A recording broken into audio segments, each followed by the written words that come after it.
अस्सलाम वालेकुम बच्चों, कैसे हैं आप? ठीक है, खैरियत से? बच्चों आज इंशाल्लाह हम लोग एक्सरसाइज 2.4 का क्वेश्चन नंबर 7 और क्या कहते हैं बेटा, अगर आप लोगों ने इसके पिछले 6 क्वेश्चंस की वीडियो नहीं देखी, मेरा मशवरा है कि क्वेश्चन नंबर 1 की वीडियो तो लाजमी देखें ताकि आपका कॉन्सेप्ट क्लियर हो। ठीक है, क्योंकि मैंने उसके बारे में मतलब कंटिन्यूस के बारे में क्वेश्चन नंबर 1 के अंदर डिटेल में बातें बताई हैं। यहाँ तक क्लियर है बेटा? जी। तो बेटा आपको कहने का मकसद ये है कि यहाँ पर आपसे पूछा जा रहा है कि फाइंड द वैल्यू ऑफ के। तो सबसे पहले बेटा एक काम करता हूँ, मैं यहाँ लिख देता हूँ सॉल्यूशन, और यहाँ पर हमसे मांगा गया है के की वैल्यू। यहाँ तक कोई मसला बेटा? उसके बाद आपसे कहा जा रहा है if function this if continuous at x equal to 5। यहाँ पर लिखा हुआ है 8, यहाँ लिख देता हूँ 8x इक्वल टू 5। ठीक है, यानी बोलता है कि फंक्शन कंटिन्यूस है कहाँ पर, जब x बराबर किसके हो जाए, 5 के हो जाए।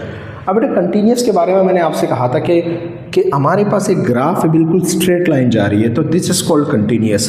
लेकिन अगर ग्राफ में ब्रेक आ जाए, जैसे मिसाल के तौर पे जंप नहीं आ जाते रोड में सीधा ये, तो दिस इज योर क्या, अगर यहाँ से मैं इसको ब्रेक कर दूँ, ये ब्रेक आया बेटा, सही है, तो यहाँ पर इसको कहा जाता है डिसकंटिन्यूस। यहाँ तक क्लियर है? और मैंने आपको बताया कि मैथमेटिक्स के अंदर कंटिन्यूस का कैसे चेक किया जाता है बेटा, वो ऐसे चेक किया जाता है कि ये तीनों प्रॉपर्टी, ये तीनों जो कंडीशंस है, 3 स्टेप्स कंटिन्यू चेकलिस्ट, वो वेरीफाई करना चाहिए। अब मैंने आपको बताया, चले अभी इसको कर लेते हैं पहले। जैसे स्टेप 1 है, ये रहा स्टेप 1। ठीक है, जो भी आपसे कहे कि आपको बोले कि कंटिन्यूस का जिक्र आ जाए, तो बस खोपड़ी में एक बात बिठा ले कि कंटिन्यूस का जिक्र जब भी आ जाए तो आपने क्या करना है, इन 3 स्टेप्स को करना है। बोलता है put x equal to a directly into a function. मतलब जैसे मैंने पिछले में लिखवाया था, बस वर्डिंग चेंज है क्योंकि हर बार मुझे याद नहीं रहता कि पिछले में क्या लिखवाया, लेकिन काम सबका एक ही है। अगर आप चाहो तो पिछले वाले जो स्टेप कॉपी किया वो भी ठीक है, ये भी ठीक है। स्टेप 1 क्या है बेटा? स्टेप 1 सबसे पहले फंक्शंस में directly x equal to into a function. अब देखिए बेटा, मुझे चेक करना है कि मेरा फंक्शन डिफाइंड है या नहीं। डिफाइंड का मतलब क्या है, जो इसमें रियल नंबर्स आता है, रियल नंबर में रूट भी आता है, सब आता है, लेकिन रूट के अंदर माइनस नहीं आता, माइनस नहीं आएगा, नहीं, या फिर 0/0 अनडिफाइंड टर्म्स है, ऐसे टर्म नहीं होने चाहिए। अगर ऐसा है तो फंक्शन डिफाइंड नहीं है, तो भाई मुझे क्या चाहिए, फंक्शन डिफाइंड। अब मसला ये कि वो बोलता है put x equal to a। अब x इक्वल टू a का मतलब ये रहा बेटा, ये a है, x equal to 5, a is your 5। यहाँ तक क्लियर है? अब कहने का मकसद ये है कि बेटा कहाँ पुट करूँ, इसमें पुट करूँ, इसमें पुट करूँ, या इसमें पुट करूँ, सवाल है ना किधर पुट करें। तो कहने का मकसद है कि बेटा आपने, अब यहाँ पर देखो बेटा, मैंने यहाँ पर लिख दिया स्टेप 1 में क्या है, put x equal to direct है। अब समझ में नहीं आ रहा है कि कहाँ पुट करूँ, तो मैंने आपसे कहा था जब भी जहाँ इक्वल देखो, इक्वल ये दिख रहा है, इक्वल सही है, क्योंकि मैंने आपसे कहा था कि x बड़ा है किसी नंबर से भी, एनी नंबर, तो बेटा वो इशारा करता है राइट हैंड की तरफ, राइट हैंड लिमिट, L से लिमिट। और x अगर छोटा है, देखो मुंह यहाँ पर बंद हो रहा है, यहाँ खुल रहा है, इसका मतलब वो नंबर बड़ा है, कोई भी नंबर, ठीक है, तो ऐसे वाले को लेफ्ट हैंड लिमिट कहा जाता है। और अगर x बराबर आ रहा है तो बेटा ऐसे वाले को क्या कहा जाता है, ऐसे वाले को स्टेप 1 कहा जाता है, डायरेक्टली वैल्यू पुट करना। ठीक है, यानी इक्वल वाला स्टेप 1 में आता है। अब बताओ यहाँ पर किधर इक्वल है, ये तो लेफ्ट हैंड लिमिट का हो गया, ये तो राइट हैंड लिमिट का हो गया, क्यों बड़ा है, ये बराबर है, तो बराबर वाला स्टेप 1 को फॉलो करेगा। समझ में आ गई? तो मैंने आपको पिछले क्वेश्चन में बराबर अलग अलग तरीके से भी गिवन थे, तो आपको वो देख लीजिएगा वीडियो, ताकि आपकी खोपड़ी में बात फिक्स हो जाए इंशाल्लाह। अब बेटा यहाँ देखो, मैंने कहा स्टेप 1 क्या कर रहा हूँ मैं, डायरेक्ट पुट कर रहा हूँ। अब मैंने कहा कि मेरे पास फंक्शन क्या है, मैं एक फंक्शन ले लेता हूँ, फंक्शन ऑफ x है ये रहा। अब ये तीनों फंक्शन है, इक्वल वाले पे ये आ रहा है 36, ये इक्वल वाले पे 36 आ रहा है, तो 36 लिख दिया। अब इसके साथ कोई x वगैरह नहीं है तो कोई मसला नहीं है, कभी कभी x होता है, कभी कभी नहीं होता। अब बेटा बात सुनो, अब मैंने x की वैल्यू क्या है, 5, ठीक है, तो x की जगह 5 रख दिया। अब यहाँ कोई x नहीं है तो 5 रख, अगर यहाँ पर x होता तो मैं x की जगह 5 रख देता, लेकिन यहाँ x है ही नहीं, तो मेरा ये फंक्शन यही आया, यानी 5 पर मेरा फंक्शन 36 ही आया। अब कुछ नहीं है तो नहीं है। अब बताओ ये 36 रियल नंबर है या नहीं है? रियल नंबर से, रियल नंबर का मतलब है दुनिया में कोई भी नंबर हो, पॉइंट में हो, फ्रैक्शन में हो, डेसिमल और रूट के अंदर हो, each and everything is real number, but except कि रूट के अंदर माइनस नहीं होना चाहिए और 0/0 की फॉर्म नहीं होनी चाहिए। समझ में आया कि नहीं? जी आ गया। ठीक है, आगे बढ़ते हैं। तो मैंने यहाँ लिख दिया कि put x equal to direct वो पुट किया directly into a function, function पता लग गया, फंक्शन ऑफ a ये रहा डिफाइंड वैल्यू है। तो मैं लिखूंगा function is defined, function is f का मतलब फंक्शन इज डिफाइंड। ठीक है, यहाँ तक क्लियर? यहाँ तक क्लियर बेटा? अब स्टेप 2 है। स्टेप 2 क्या कर रहा हूँ बेटा? स्टेप टू यहाँ देखो बेटा, यहाँ देख लो जी। अब आपको कह रहा है टोटल लिमिट एग्जिस्ट। अब मुझे चेक करना है कि मेरी टोटल लिमिट एग्जिस्ट कर रही है या नहीं कर रही।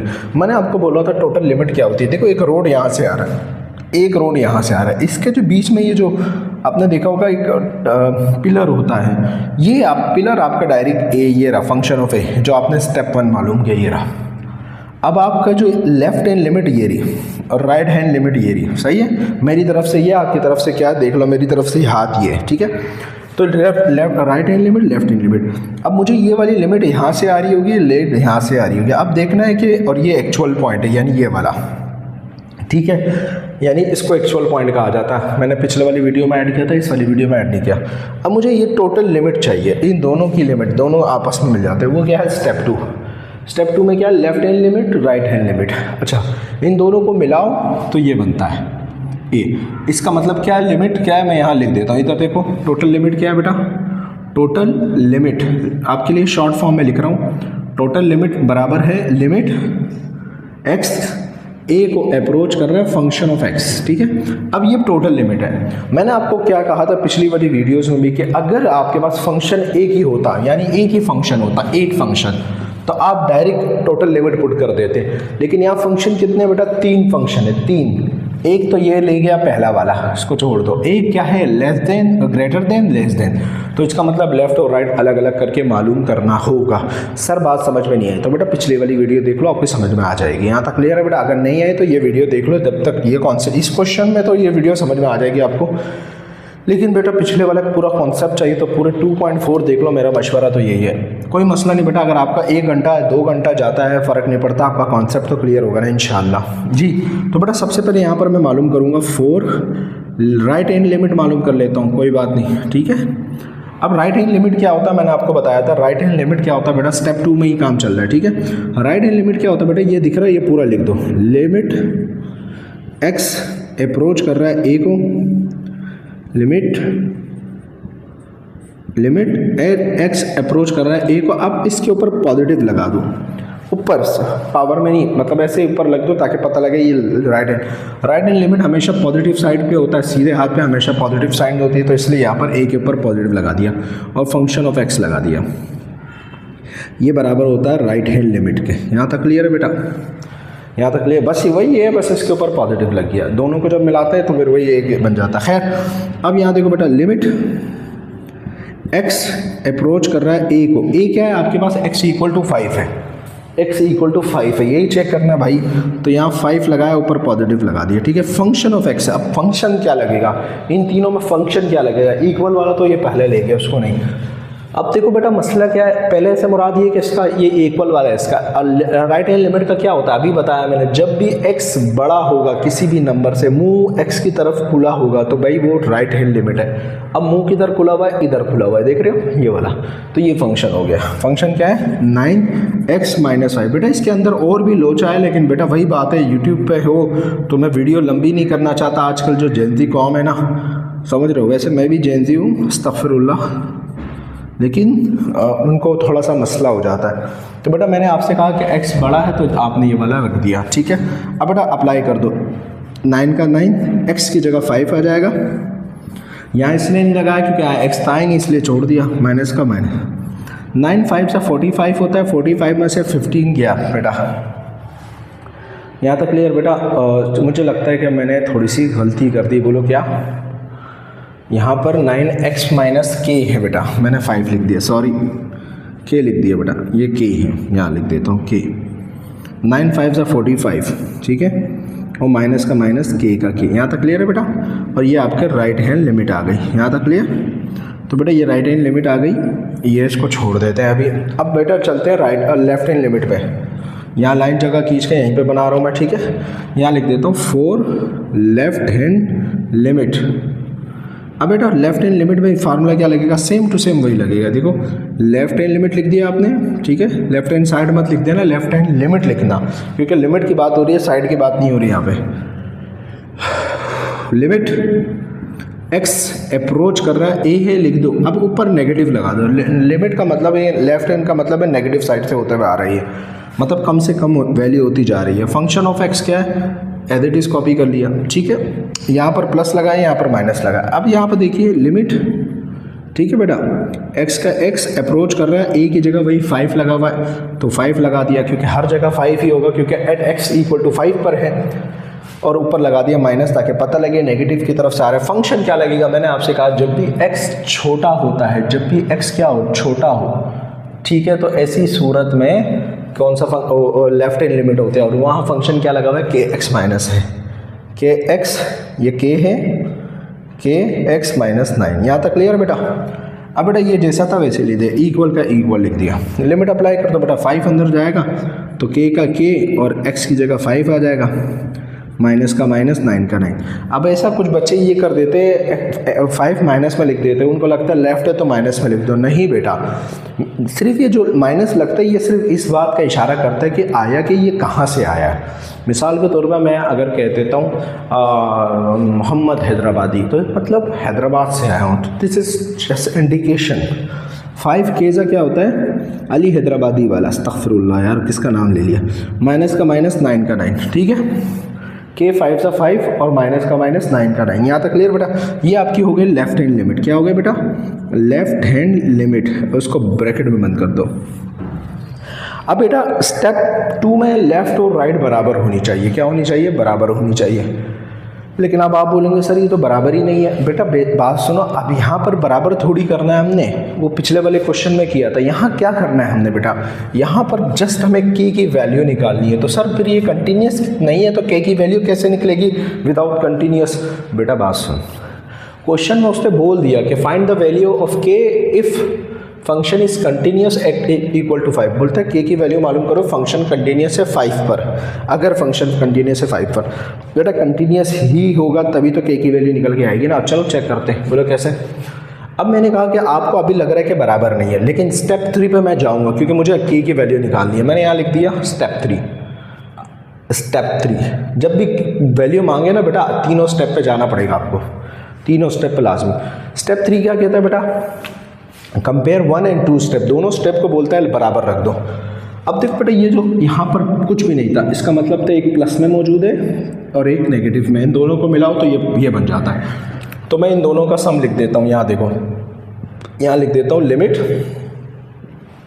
लिमिट x अप्रोच कर रहा है a को, फंक्शन ऑफ x बराबर है फंक्शन ऑफ a के। a is your first step and this is your second step. और आपने इसकी जगह क्या लिखा था बेटा, इसकी जगह आपने लेफ्ट हैंड और राइट हैंड ना, तो मैं left hand limit equal to इसकी जगह राइट हैंड लिमिट लिख देता हूँ, ठीक है, इक्वल।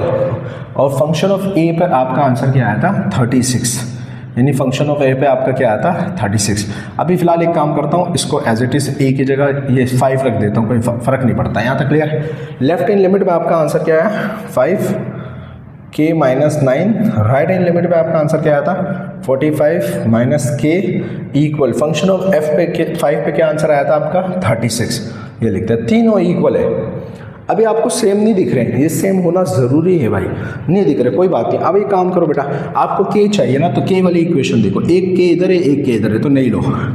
दूसरा देखो, दूसरा क्या देखा, मैंने कहा है कि यार इसको पकड़ लेता हूँ, इधर देखो, आपकी मर्जी, आप इसको पकड़ लो, कोई फ़र्क नहीं पड़ता। मैंने इसको पकड़ लिया, मैंने कहा 5 के कंसीडर, यहाँ लिख देता हूँ कंसीडर क्या कंसीडर कर रहा हूँ 5 के माइनस 9 इक्वल टू 36 के बराबर रख देता हूँ। आप दोनों को भी रख सकते हो, इन दोनों को भी रख सकते हो, और पहला और आखिरी वाले को भी रख सकते हो। मैंने पहले वाला आखिरी वाले को रख दिया, कोई फ़र्क नहीं पड़ता, आंसर सेम आता है। अब देखो बेटा बात सुनो, 5 के है ना बेटा, ये माइनस 9 उधर जाएगा तो प्लस 9 हो जाएगा, -9 उधर गया तो +9, 96 और ये कितना हो जाएगा 45, और k है रहा 5 इधर मल्टीप्लाई हो रहा है, उधर जाके डिवाइड हो जाएगा, और k 5 9 सा क्या हो गया 45, तो k की वैल्यू कितनी आ गई 45। अगर मैं इन दोनों को रख देता 45 माइनस k यहाँ रख देता हूँ, sorry 45 minus k equal to 36, और ये उधर जाएगा तो ये उधर गया और ये उधर गया, 45 में से ये गया 36, 9 बचा। तो दोनों सूरतों में आंसर क्या आएगा, सेम आएगा। जी सर, अब क्या करना बेटा, k की वैल्यू तो मालूम हो गई, 10 the required value of k is 9, 10 the required value of k is, यहाँ रिक्वायर्ड लिखना है, रिक्वायर्ड का मतलब होता है मालूम करना है, और कुछ भी लिख दो फ़र्क नहीं पड़ता यार इससे, ये k है। अब देखो बेटा, अगर इस k को, आपकी मोहब्बत में चेक कर रहा हूँ मैं, इस k को 9 यहाँ रख दूँ, मैं चेक नहीं करना है, ऐसे ही बता रहा हूँ, k की जगह 9 रख दूँ, 45 में से 9 के कितना बचा 36, राइट एंड लेफ्ट एंड 36 आ गया, ये भी 36 है या नहीं, आ जाओ, इस 9 को यहाँ रख दो, 5 9 ज़ा 45 में से 9 गया, ये भी 36 बन गया। तो बताओ तीनों बराबर है या नहीं? जी, क्यों कि तीनों इसलिए बराबर है क्योंकि कंटिन्यूअस है, समझ में आया? तो इसलिए मैंने कहा हमें प्रूव नहीं करना है कि बराबर है या नहीं है, तो हमारा आंसर यहीं पर है। तो उम्मीद करता हूँ बेटा आपको ये क्वेश्चन समझ में आ गया होगा, तो 7वां क्वेश्चन समझ में आ गया होगा। तो बेटा अगर फिर भी कोई इशू है तो फिर बता दीजिएगा, नहीं तो मेरा एक मशवरा है कि पिछली वाली वीडियोज़ लाजमी देखें। इजाज़त चाहता हूँ, अस्सलाम वालेकुम।